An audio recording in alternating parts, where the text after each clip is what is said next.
ആദ്യം തന്നെ നമ്മൾ ഒരു നന്ദി പറയേണ്ടത് ബിഹൈൻഡ് വുഡ്സിനാണ്. കാരണം അർജുനും ശ്രീധുവിനും തമ്മിൽ ഇങ്ങനൊരു അവസരം നൽകിയത് ഇവരാണ്.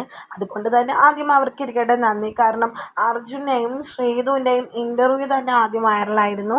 അത് കഴിഞ്ഞതിന് ശേഷമായിരുന്നു ഇവരുടെ ഇപ്പോൾ ഈ കിട്ടിയിരിക്കുന്ന ബെസ്റ്റ് ട്രെൻഡിങ് ഡ്യുവോ അവാർഡ് കിട്ടിയിരിക്കുന്നത്. ഇനി ഇവരുടെ ഒരു രണ്ടുപേരുടെയും ഒരുമിച്ചുള്ള വേറൊരു ഇൻ്റർവ്യൂ വരുന്നുണ്ട് കേട്ടോ. നമ്മൾ കട്ട വെയിറ്റിംഗ് ആണ്. ഇതെന്ന് പറഞ്ഞു കഴിഞ്ഞാൽ ഇവരുടെ ഈ പരിപാടി കാണാൻ വേണ്ടിയിട്ട് ഇഷ്ടം പോലെ ആൾക്കാർ കാത്തിരിക്കുകയായിരുന്നു. അപ്പോൾ ഇന്നലെ 6 മണിക്കായിരുന്നു വീഡിയോ വരിക എന്ന് പറഞ്ഞിരുന്നു. 6 മണിക്ക് വീഡിയോ വരാത്ത കാരണം ശ്രീജു ഫാൻസിന് മൊത്തം ഭയങ്കര വിഷമമായിരുന്നു.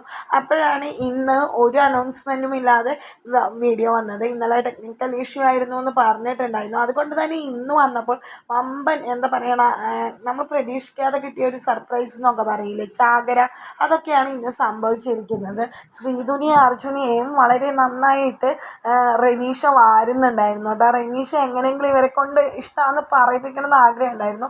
പക്ഷെ രണ്ടുപേരും എസ്കേപ്പ് ചെയ്യുകയായിരുന്നു ചെയ്തത്. പക്ഷേ എന്തൊക്കെ പറഞ്ഞാലും കുറേ കമൻറ്റുകൾ വന്നിരിക്കുന്നത് എങ്ങനെയാ അറിയോ, 2-3 വർഷം കഴിയുമ്പോൾ ഈ വീഡിയോ ഇവിടെ കിടക്കട്ടെ, 2-3 വർഷം കഴിയുമ്പോൾ ഇവർ ഒന്നിക്കും എന്നിങ്ങനെയുള്ള രീതിയിലാണ് കമൻറ്റുകൾ മൊത്തം വന്നിരിക്കുന്നത്. പിന്നെ അതേപോലെ തന്നെ ശ്രീധുവിൻ്റെ അമ്മയെക്കുറിച്ചും കുറേ പേര് പറയുന്നുണ്ട്. അമ്മയ്ക്ക് ഇപ്പോൾ കുഴപ്പമൊന്നുമില്ലല്ലോ, അമ്മ ഓക്കെ അല്ലേ എന്നൊക്കെ ചോദിക്കുന്നുണ്ട്. അമ്മ ഓക്കെ ആയതുകൊണ്ടാണല്ലോ ശ്രീധുവിന് അവാർഡിനൊക്കെ വരാൻ പറ്റിയത്. അതുകൊണ്ട് തന്നെ ശ്രീധു അർജുൻ റിലേഷൻഷിപ്പിൽ ലാസ്റ്റ് കുറച്ച് കാലങ്ങൾ കഴിഞ്ഞ് കഴിഞ്ഞാൽ ഒരു വഴിത്തിരിവ് എല്ലാവരും പ്രതീക്ഷിക്കുന്നുണ്ട്. ആരൊക്കെ എന്തൊക്കെ പറഞ്ഞാലും പ്രണയമില്ല അത് ഇതെന്നൊക്കെ പറഞ്ഞാലും ശ്രീധുവിൻ്റെ കണ്ണുകളും അർജുൻ്റെ കണ്ണുകളും തമ്മിൽ ഇങ്ങനെ പ്രണയത്തിൻ്റെ ഒരു ഇത് നമുക്ക് കാണാൻ സാധിക്കും. അതുകൊണ്ട് തന്നെ എല്ലാവരും കട്ട വെയിറ്റിംഗ് ആണ്. ഇനി ബിഹൈൻഡ് വുഡ്സിൻ്റെ കഴിഞ്ഞ് ഇനി അടുത്ത ഇവരുടെ ഒരുമിച്ചുള്ള ഇൻ്റർവ്യൂ ഉണ്ട്. ഇനി അടുത്തതായിട്ട് സ്റ്റാർ സിംഗർ എന്ന് പറയുന്ന പരിപാടിയിൽ ഇവർ വരുന്നുണ്ട്. അപ്പോൾ ഇതെല്ലാം കൂടി ആളുകൾക്ക് ചാകരയായിരിക്കുകയാണ്. ശരിക്കും പറഞ്ഞാൽ ബിഗ് ബോസ് കഴിഞ്ഞാലും ഇവരെ കാണാനുള്ള എല്ലാവരും ഇരിക്കുകയായിരുന്നു. അപ്പോഴാണ് ഇവർ വീണ്ടും എത്തിയിരിക്കുന്നത്. എന്തായാലും ഇപ്പോൾ കുറച്ചുകൂടി ശ്രീധു കംഫർട്ടായിട്ടുണ്ട് തോന്നുന്നുണ്ട്. ബിഗ് ബോസ് ഹൗസിൻ്റെ ഉള്ളിൽ അർജുനായിട്ട് ഒരു ഡിസ്റ്റൻസ് കീപ്പ് ചെയ്തിരുന്നു.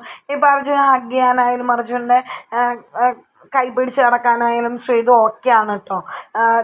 പിന്നെ അതേപോലെ കംഫർട്ടായി എന്ന് പറയാം. നമുക്കൊരാളെ കംഫർട്ടാണെന്ന് പുറത്തിറങ്ങിയപ്പോഴായിരിക്കാം ഒരു പക്ഷേ ശ്രീധു മനസ്സിലാക്കിയത് അർജുൻ ജെന്യുവിൻ ആണെന്ന്. അതുകൊണ്ട് തന്നെ ആയിരിക്കാം ഇങ്ങനെ. നിങ്ങളുടെ അഭിപ്രായം പറയുക. അർജുനും ശ്രീധുവും തമ്മിലുള്ള റിലേഷൻഷിപ്പ് ഫ്രണ്ട്ഷിപ്പാണോ, ബെസ്റ്റ് ഫ്രണ്ട്സ് ആണോ, അതോ അവസാനം